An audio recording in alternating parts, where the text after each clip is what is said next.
Good morning and welcome to this webinar on solar energy. My name is Emilia Pisani and I will be the moderator for the day. I would like to start by thanking the experts who have agreed to join us today to talk about solar thermal energy, pricing, policies, and how it can get connected to the energy system as a whole. We're very lucky today to have Per-Alex Sørensen from PlanEnergi, Torsten Lütten from Savo, Riccardo Battisti from Ambiente, Italia, and Tobias Walla from the Swedish Energy Agency. I would like to start by giving the floor to Per. Per is one of the founders of PlanEnergi and head of PlanEnergi's Department of Northern Jutland. He has worked with large-scale solar thermal plants and long-term thermal storage for more than 30 years. Per, the floor is yours.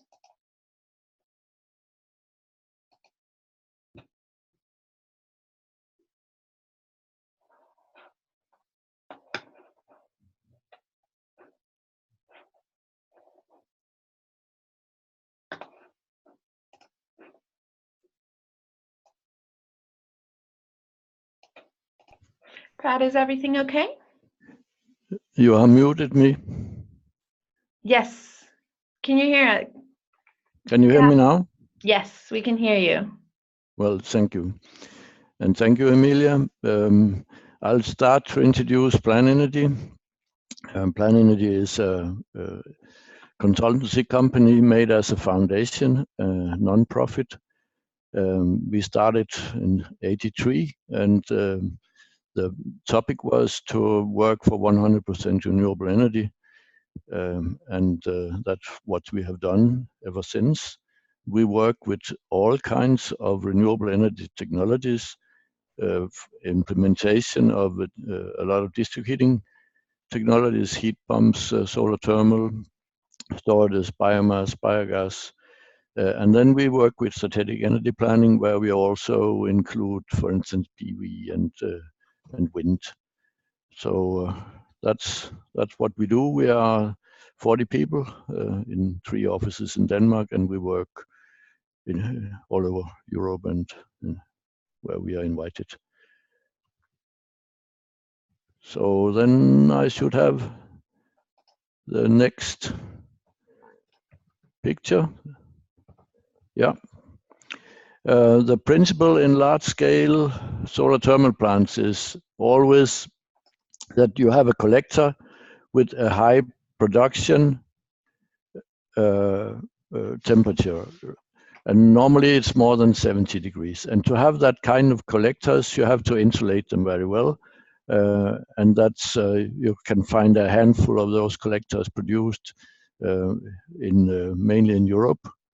Also, we use many ground-mounted collectors in a row in large collector fields. It's 10,000, 20,000 up to several 100,000 square meters of collectors. And the third thing is that we use variable flow because we want a constant temperature. So that's always the principle in that kind of plants. It was invented in Sweden in the early 80s, and then actually Denmark took over a lot of those things and introduced. Still, I want the next slide. I cannot make it myself. Okay.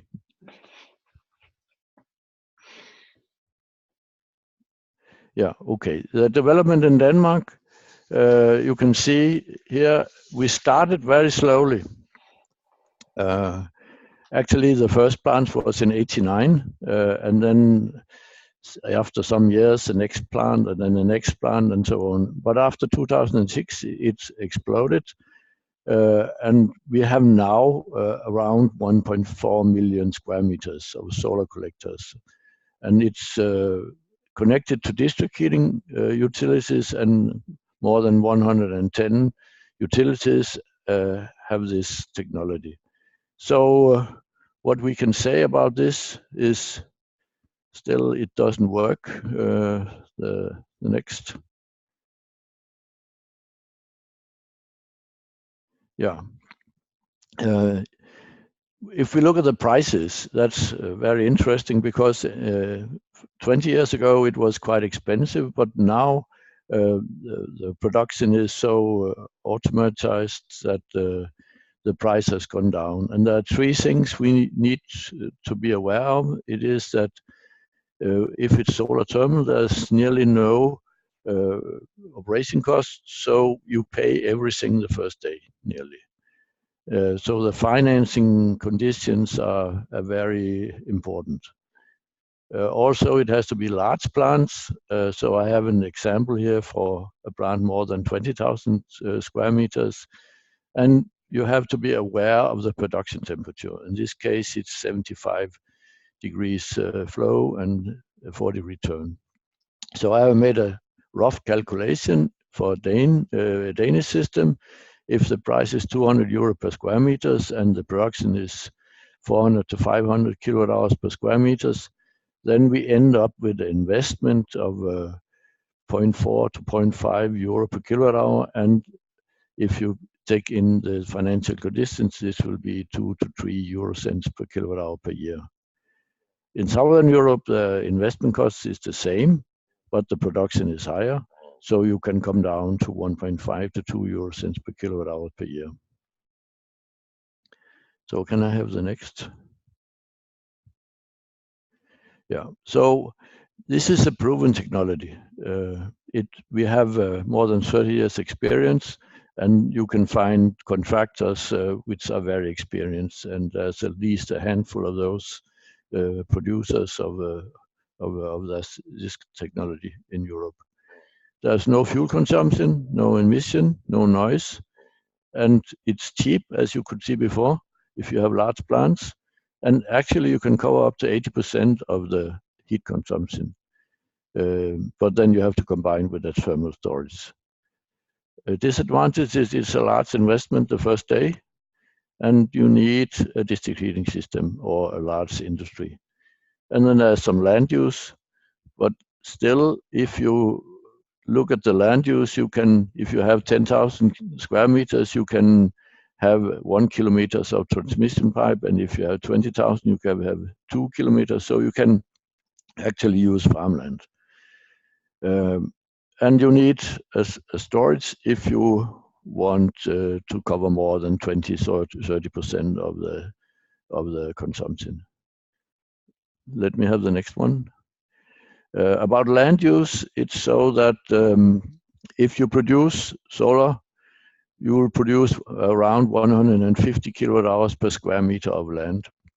If it's PV, it's around 60 kilowatt hours per square meter of land, but if it's biomass, it's around 5 kilowatt hours per square meter of land. So you produce much more per land area with using solar thermal compared to other land use possibilities. So we have made a short calculation. You could see we have 1.4 million square meters now in Denmark. If we go up to 10 million square meters of solar thermal, we could cover 10% of the heat consumption, and it would take 3,000 hectares of land, and it's 0.1% of the farmland. But already now we have golf courses that cover 10,000 hectares. So this is a question of prioritization. The next one. So conclusions, we have proven technology, more than 30 years old. It's maybe the cheapest you can get for heat production. Of course, if you have waste heat, excess heat, then it might be cheaper. It can produce 30 to 40 times more energy per square meter land compared to biomass. No fuel and no emissions. So that was my part. Great, very short, sweet, and to the point. Wonderful. Are there any questions from the participants regarding Per's presentation? If there are none, then we can move to Torsten and think about this, and maybe you will have more questions for had during the discussion session at the end of all the presentations. But moving forward, I would like to introduce Torsten. Torsten Lütten is Head of Business Development at Savo Solar. He is our private industry representative here in this webinar. And he entered the solar business in the mid-90s, so has quite an experience in the field. He started making photovoltaics affordable for the masses, and with Savo Solar now strives to achieve the same in the heating sector with big solar thermal, which he will go a little bit more into during his presentation.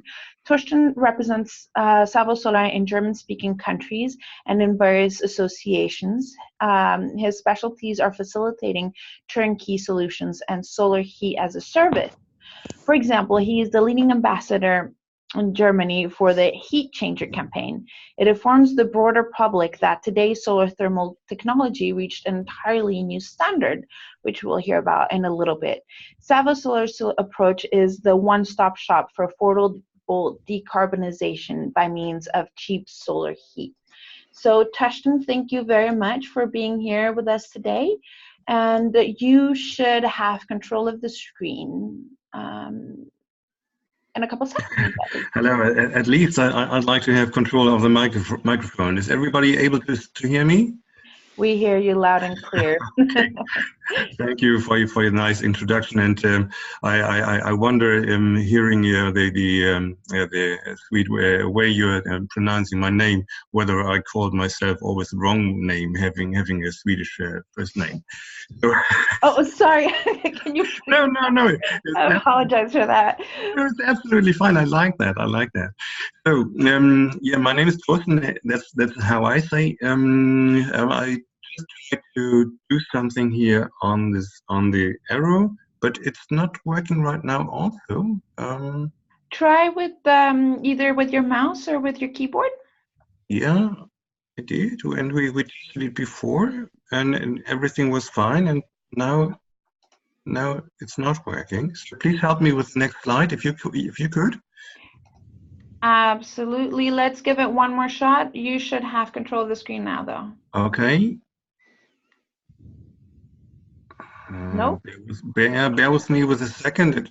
When testing, it took a while also. So let's see. There you go. There's something. Thank you. So here we are. I just wanted to make a brief overview what big solar thermal can do for you. So we have the district heating part for the application Per already spoke about.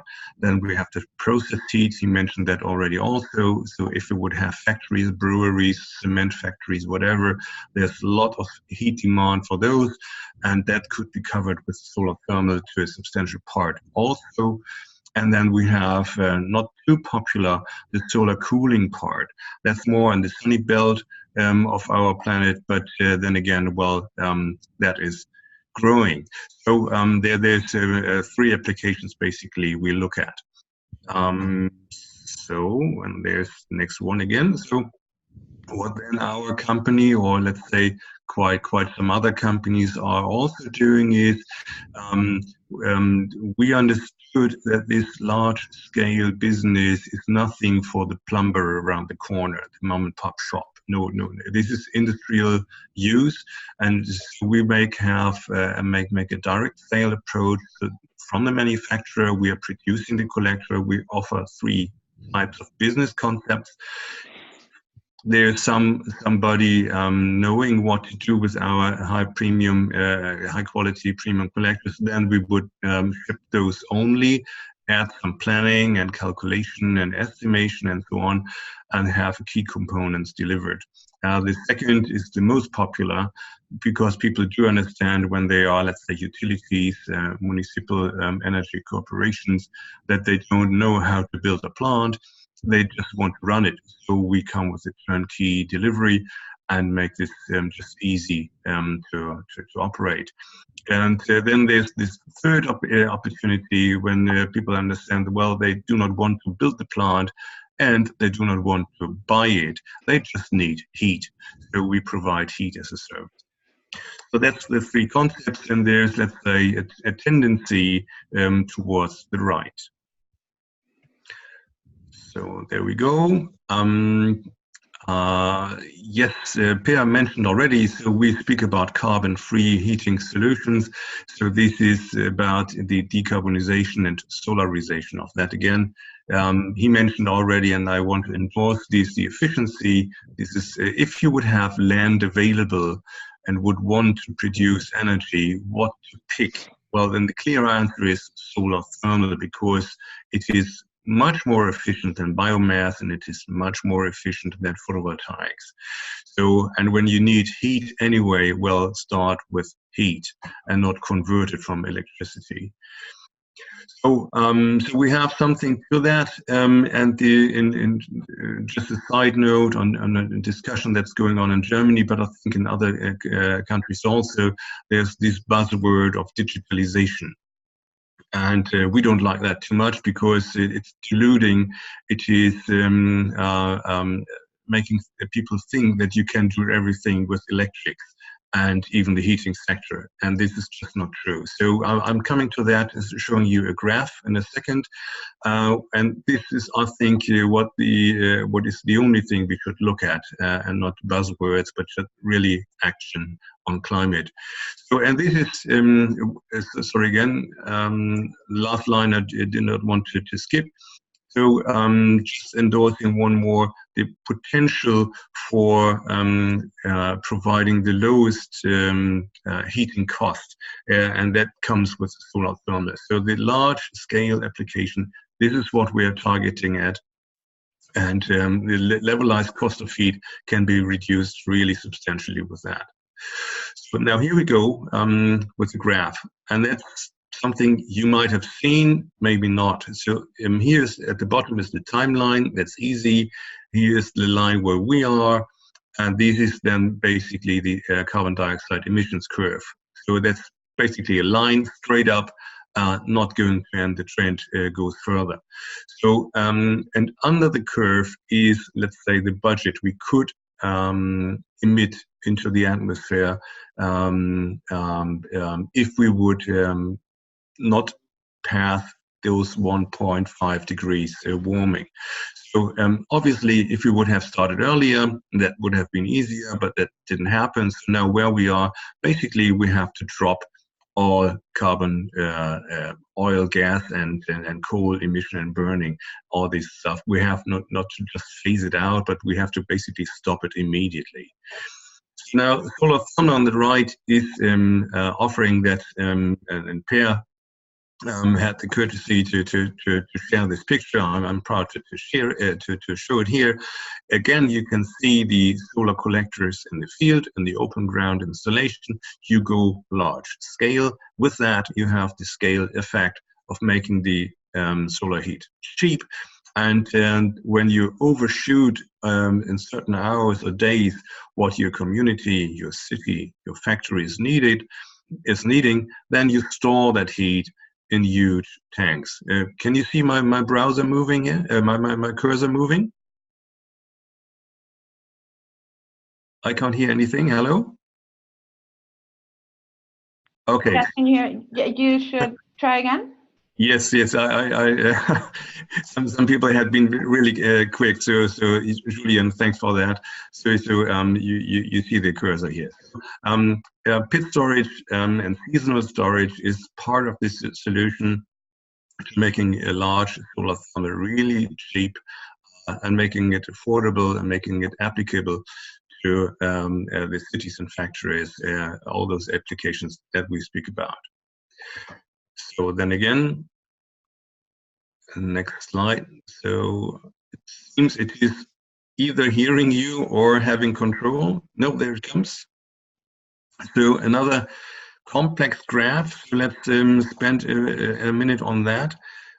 On the bottom line again, you have first generation, second generation, third and fourth generation of district heating and energy supply, meaning we are somewhere here, and where we need to go is here. So we are going to have a multivalent, a multi-source energy supply and heating supply, most of all in the future.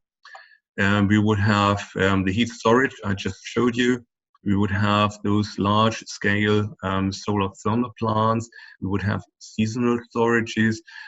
We might have some surprise future energy source, but we cannot count on that because we don't have the time to wait for that. So there is some trends.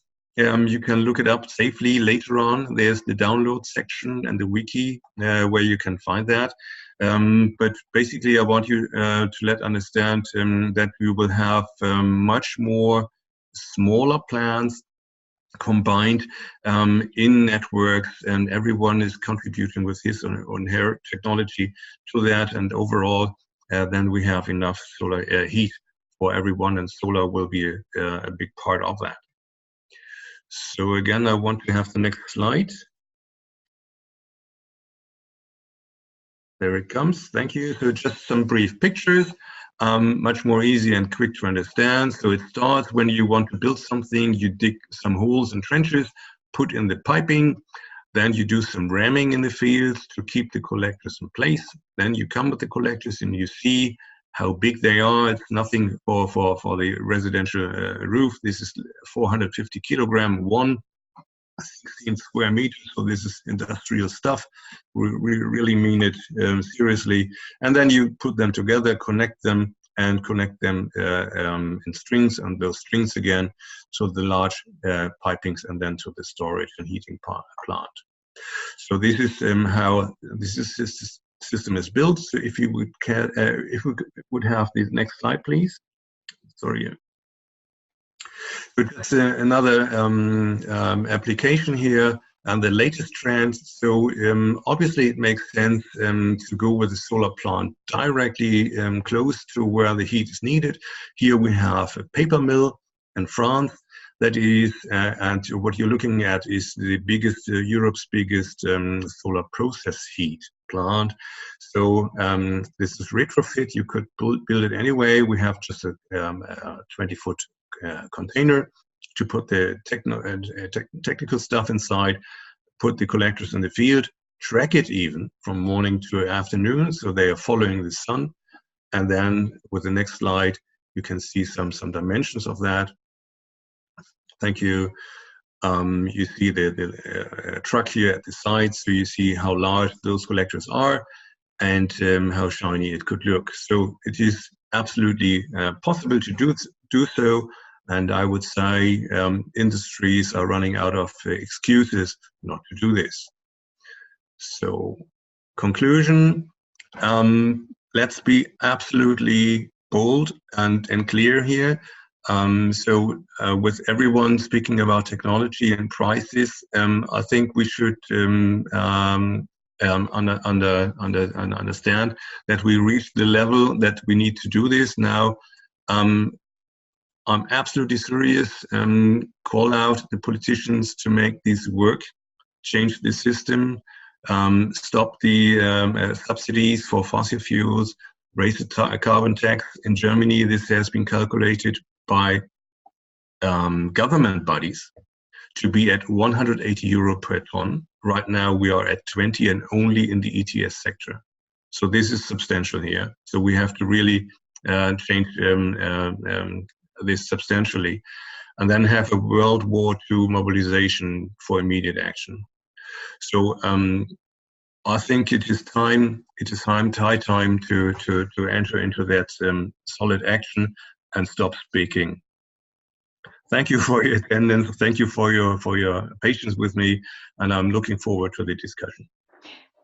Thank you, Torsten. I do my best to pronounce your name properly, but I apologize for that. So if there are no questions direct for Torsten, I hear from David. He totally agrees with this vision and way to many scenarios and solutions. They're in fact contributing to climate change. Is there a quick reply that you'd like to give David before we move forward to Riccardo's presentation? Okay, you can think about it, and then maybe we can take this up during the discussion after all of the presentation. Yeah, there's a quick question before we move forward. Sorry, from Julien here. For Torsten, what is the lifespan of the collectors? Per mentioned there have been for some 30 years solar plants already erected. So, and we plan and design our stuff for 25 years and more. And there are systems running that long with basically the same power and heat production as on the first week. So 25 years is absolutely within the lifespan of an industrial plant. Great, thank you. So moving forward to our next presenter, Riccardo Battisti. He took his degree in mechanical engineering at the University of Rome in 1999, and he also held a PhD in energy at the same university. There he carried out research activities until the end of 2007. Between 2005 and 2007, he was the Secretary General of Asolterm, the Italian Solar Thermal Industry Association, where he then worked as policy advisor and has been working in Ambiente Italia as senior consultant since January 2008. So over 11 years in this position.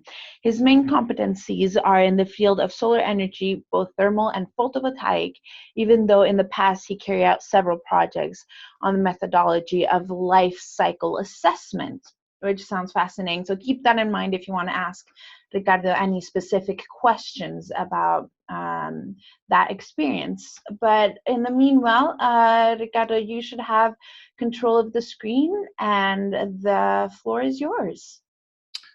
Okay, thanks a lot, Emilia, for the introduction and of course for the invitation to this webinar, and good morning everybody from my side. So my name is Riccardo Battisti. I work for this consultancy company, Ambiente Italia, and quite similar, let's say, to what also PlanEnergi is doing in Denmark. So we offer consultancy on energy and environment, and among the other activities, we also carry out European funded project.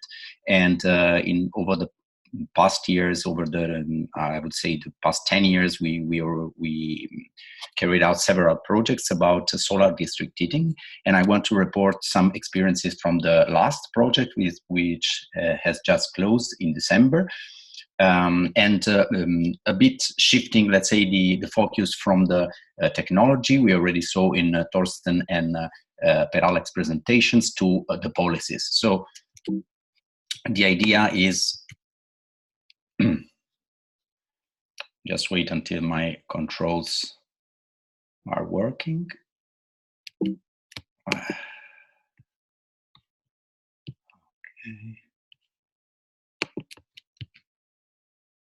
Okay, sorry. So really regional and local authorities can promote this modern, this fourth generation district heating, where solar is also combined with other renewable energy sources.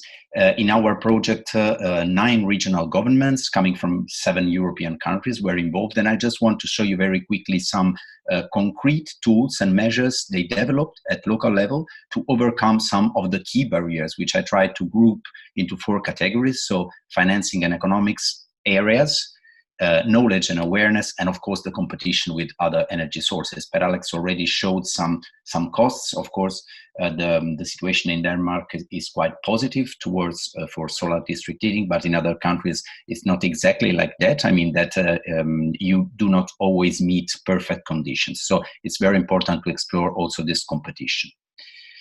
So just to give you some examples regarding financing and economics, Thuringia, which was one of the regions in Germany, one of the regions participating in our project, set up a very favorable support framework. I don't want to go into details of all these programs for financing, but just to show you that they set up 4 different incentive schemes, basically.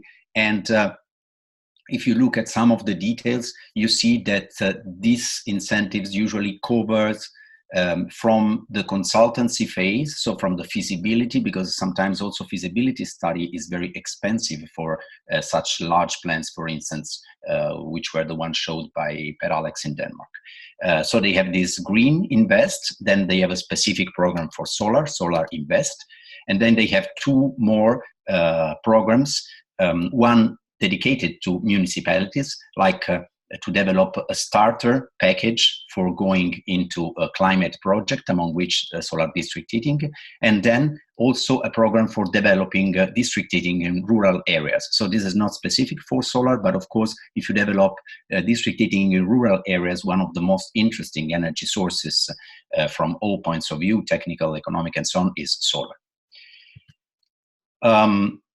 Then we move to the second barrier, which is finding available areas. The region of Hamburg in Germany, again, developed a very interesting best practice guide with examples on where to find good areas. So where to look for areas.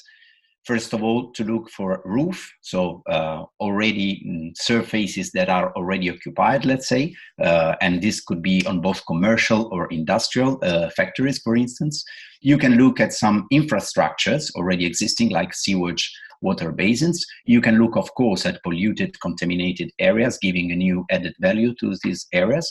You can look to areas along traffic roads, for instance, noise barriers. We are quite used to see noise barriers, photovoltaic noise barriers, but not that much with solar thermal.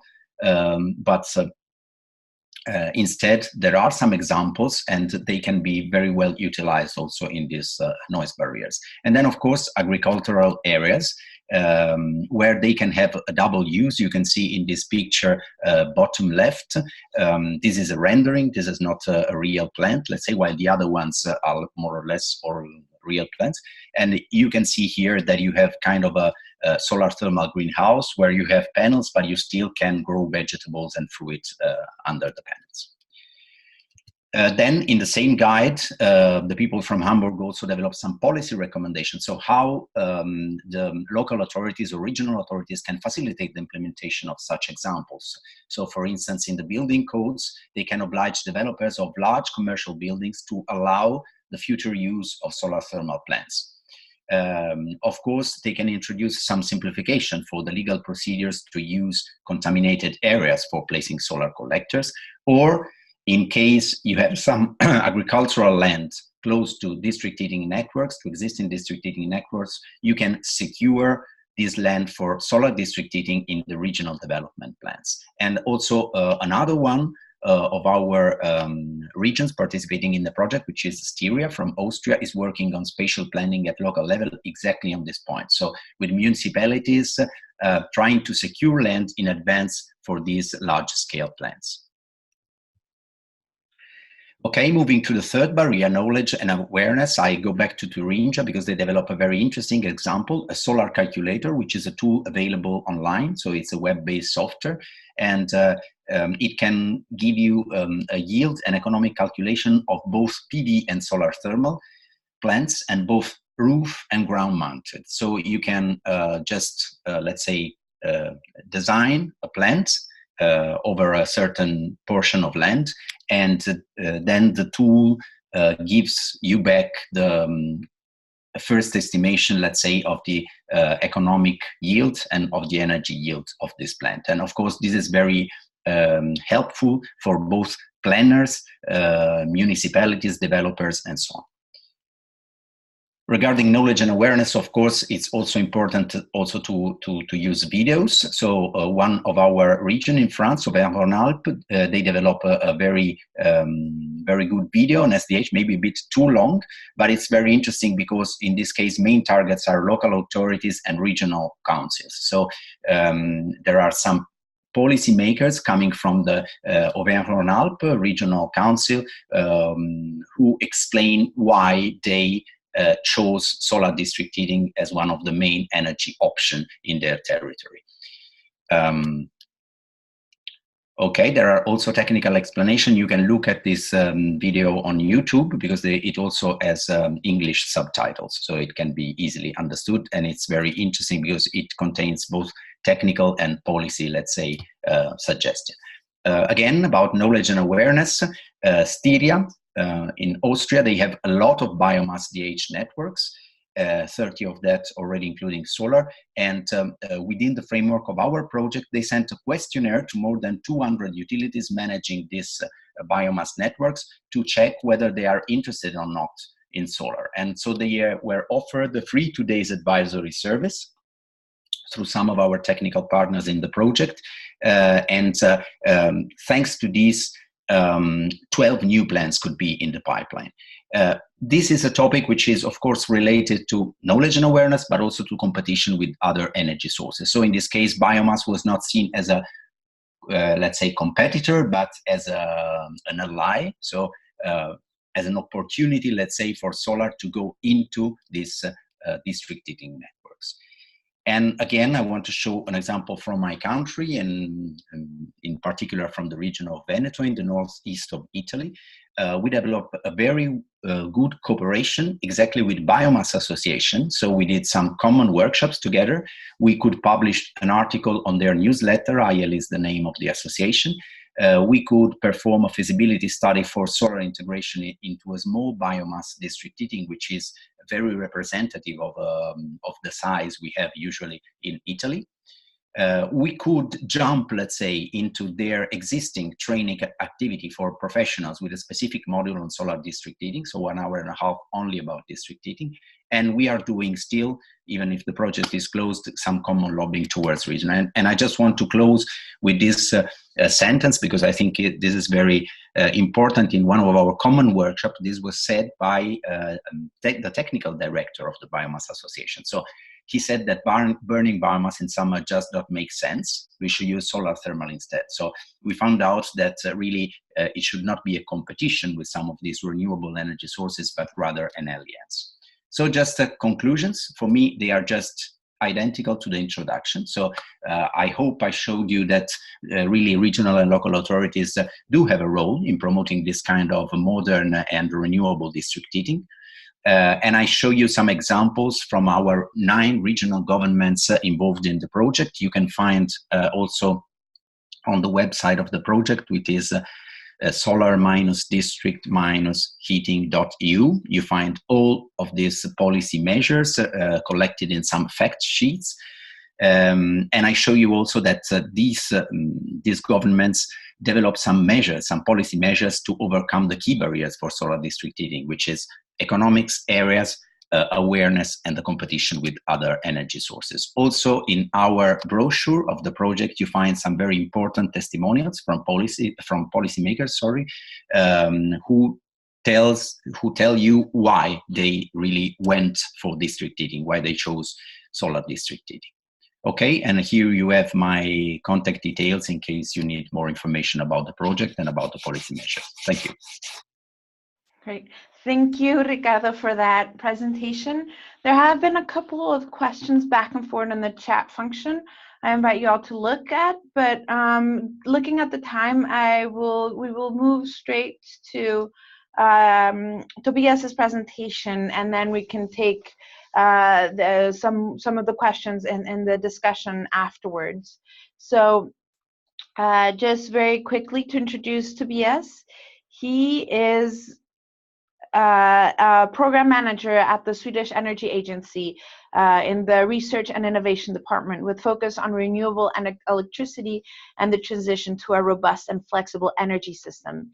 He's also one of the vice chairs at the IEA PVPS, the Photovoltaic Power Systems Program. And Tobias will open up these wonderful presentations more of how solar energy in general can connect with solar thermal and how that connects to the energy system as a whole. So thank you very much, Tobias, for being here with us today. And I will give you the control. But did you fall off with your computer? No.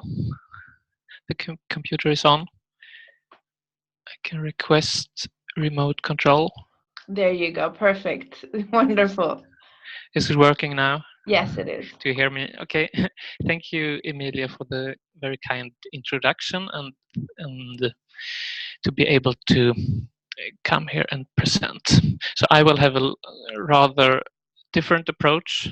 I'm not selling anything. I'm from this governmental agency promoting the transition to sustainable energy system.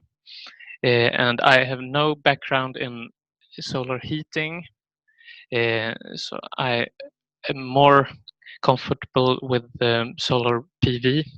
So I will of course talk from my perspectives, and as I heard you all previous presenters talk before, it's not a competition between the renewable technologies. So we will need all different renewables, of course.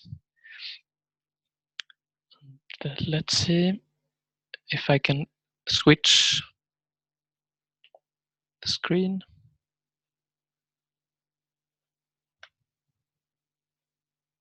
Yeah. So the Swedish Energy Agency is the national authority for energy policy issues. And actually it now sorts under the Ministry of Infrastructure. It just changed. And it's government funded, and it's around 430 employees in Eskilstuna, 1 hour with train from Stockholm. And our mission is to promote sustainable energy system. And in Sweden we have quite ambitious energy and climate policy targets. 100% renewable energy, or it should be electricity, to 2040. But even more ambitious is to have no net emissions of greenhouse gases until 2045. And then we have an energy efficiency goal on 50% more efficient energy use to 2030. This presentation will be a little more top-down perspective and looking on the energy system as a whole. I heard Lara Kotzi from IEA made a presentation based on the World Energy Outlook, and then she said that flexibility is the cornerstone of tomorrow's power system. And that is, in order to make the power system more renewable, you will need lots of more flexibility. And that is, of course, a way to reduce the fossil fuels in the power systems. So we will need to find all means of flexibility and add it to the energy system. And one very big trend right now is that the buildings is to become a central node in the energy system, because we see that it's a very good place to integrate renewables. It connects the different energy carriers, electricity, heat and gas, and also it's an explosion of digital tools and services.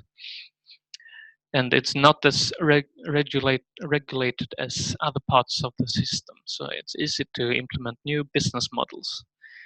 And there is also unrealized flexibility potential that can solve bottleneck challenges in the transmission or distribution systems.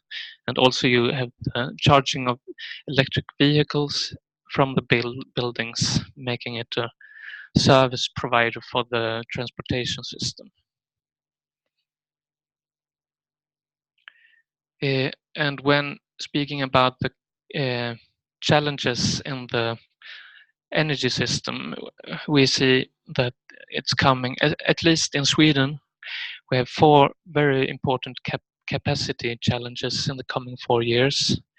And it's capacity limitations, it's like bottlenecks in the grids. It's mostly because of quite old infrastructure, and we will need more flexibility markets on regional and local scales.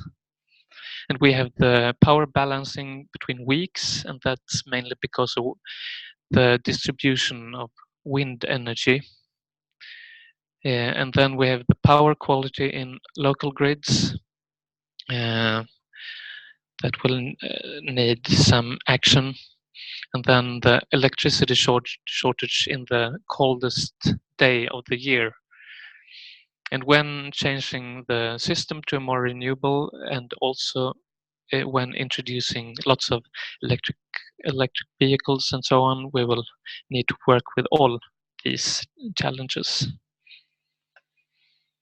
And in California, for example, the problems has already occurred, and now we see on the net load on the electricity, we have a quite steep ramp in the afternoon, and because we need to ramp up the production very fast, because the solar energy is declining, and at the same time maybe the electric vehicles start to charge more, and the only power supply that can match this need is fossil. So the majority of the fossil use in the electricity system is used as in these hours in the evening.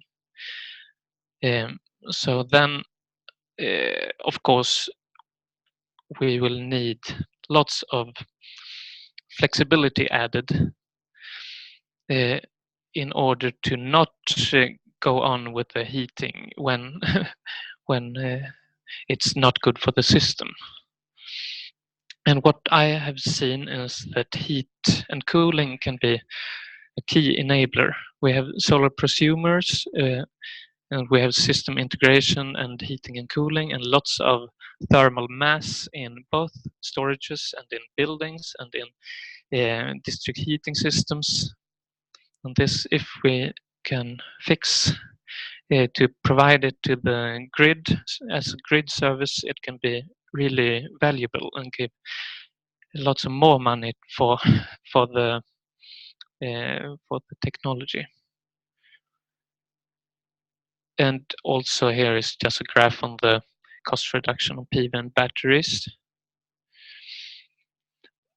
But how does the future look like? It's very difficult to make a prediction.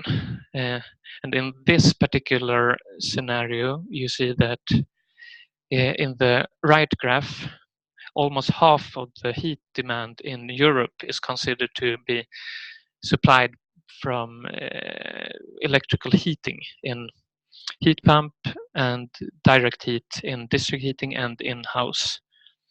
And in the left graph, you see the PV and wind is growing. But this is only one of the scenarios, but you need to look on different scenarios in order to prepare for the future. I want to conclude with some examples on integration of solar energy in the smart city, because it's a Celsius talk, and Celsius is about cities. So I'm involved in IAPVPS. It's a group inside of International Energy Agency and we have some really interesting reports on BIPV, on how to make them multicolored and printed in different colors and photos and so on. So it's a very interesting development, and I recommend to look into our homepage. And also, it's a new initiative from the Set Plan Action 4 in European Commission on PV direct use and energy communities. It has been one meeting, and the next meeting is in 2 weeks in Austria, Mission Innovation Week, and I will be there. And also, my last example is in Sweden. We have this challenge from Sweden, stakeholder interaction.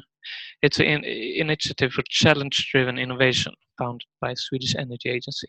And right now we have one new activity on district energy. And that is very much about going to the fourth generation district heating, and also combine heat and electricity. So thank you very much. I hope I was within the time limit. Thank you. Thank you very much. Just over, but that's great. Thank you for that very interesting and sort of opening up on the subject here. So we have a couple minutes left for discussion between with our experts. So if you have, I see there are a couple questions here in the chat that have been answered back and forth, but let me retake a couple of them for everybody to be able to hear, and maybe the experts can expand on this. From David, here he's asking if you're confident we could have 100% solar plus HP district heating in the future, meaning achieving true near zero carbon heat without hidden biomass issues. Is this, I see that Pat started to answer this, but would you like to expand on your answer? And maybe some of our other experts would like to take up this as well. Well, my very short answer was yes. It's possible to make 100% decarbonized heating with solar thermal and heat pumps. And we go up to 80% now in Denmark. That's because normally the district heating companies has a combined heat and power plant, and they want to run that in some of the time. But if we don't have that, we could just add a larger storage, and then we could cover 100%. Great. Would Torsten, Riccardo, or Tobias, would you like to expand on this? Maybe just a quick comment. Thank you, Riccardo. Yes, of course, I agree with Per Alex. And on the other hand, I would not see the biomass as the devil. I mean, because it really depends on the area. There are a lot of rural areas where the exploitation of biomass, if done in a sustainable and reasonable way, it can really also enrich the local economy. So I don't see this, once again, I don't see this competition, of course. A comment from my side, if I may, I would underline both. There are systems, and for example, in Germany, there are approaches to have 100% supply by solar thermal alone. So that could be done, but I do not want to answer this, let's say, a priori and say, okay, we are looking for those silver bullets to solve our issues, because there is one application and one local area different from the other. So let's go for whatever the investor wants to and what is available at a certain location. Then overall, we'll see a variety, a huge variety of solutions. So don't look for the silver bullet, just build the systems.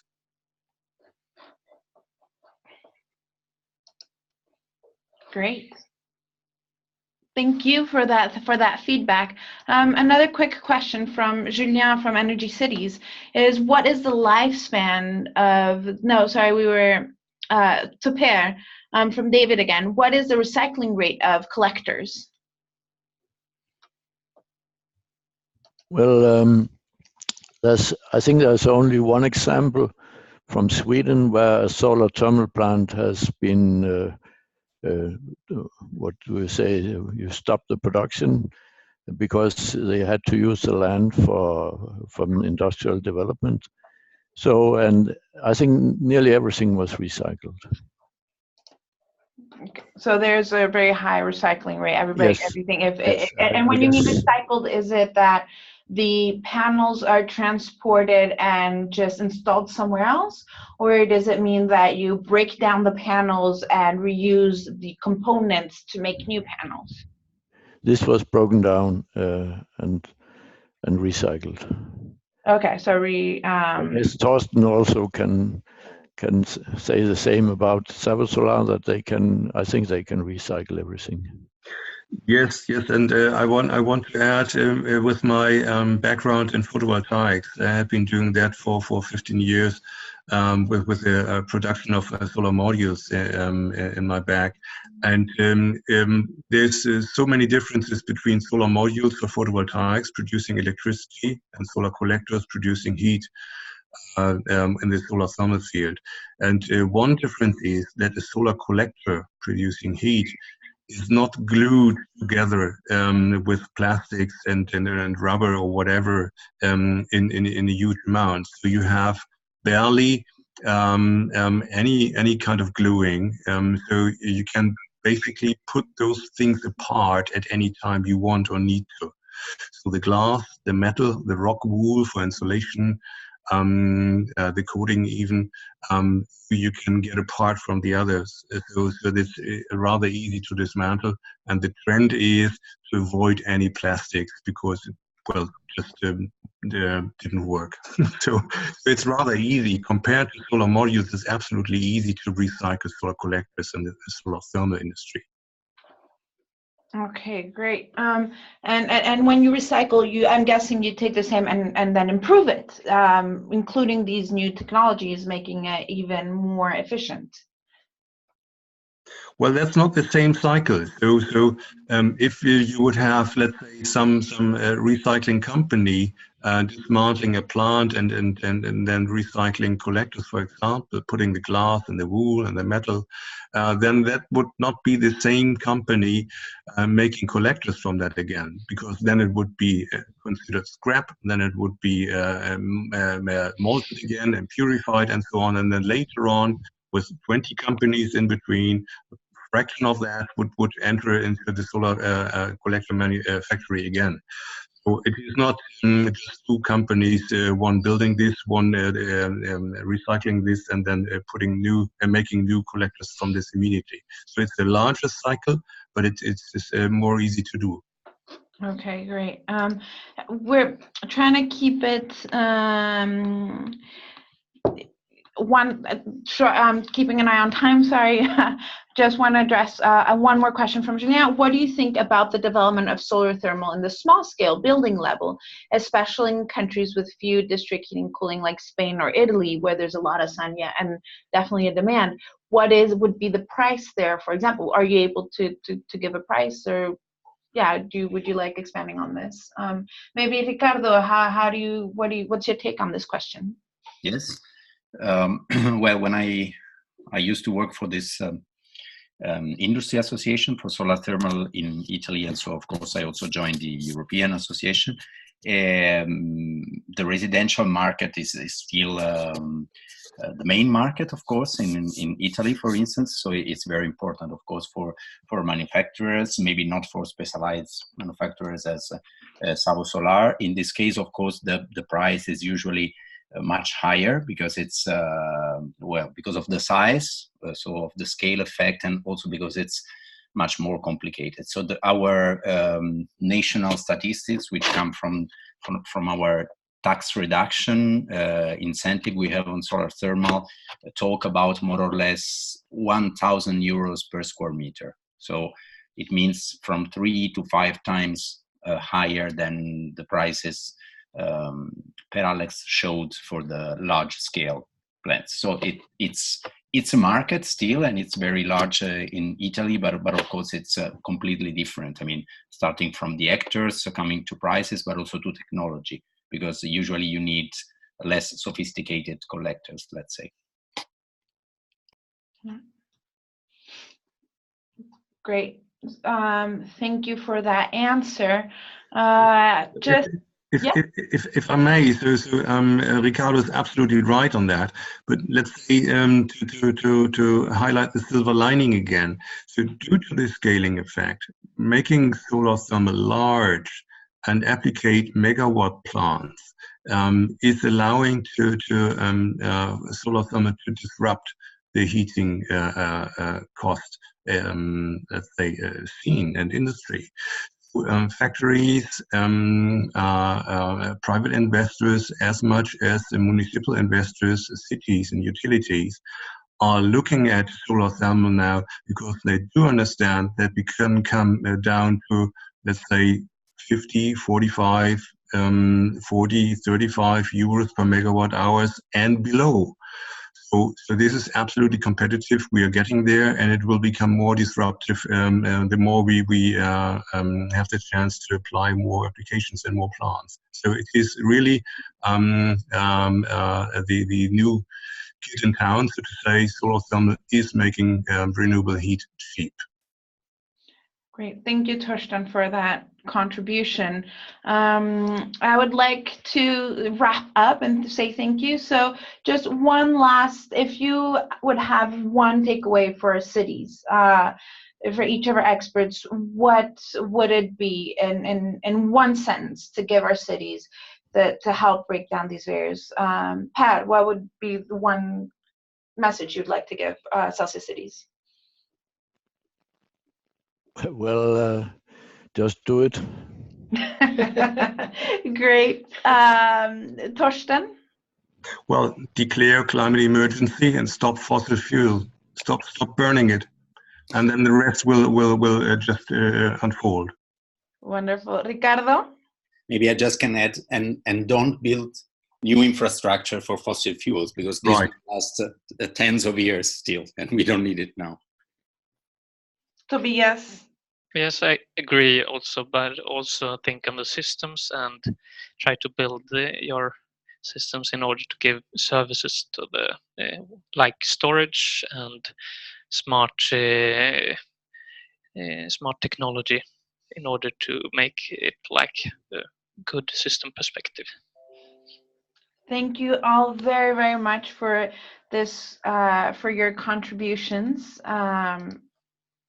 And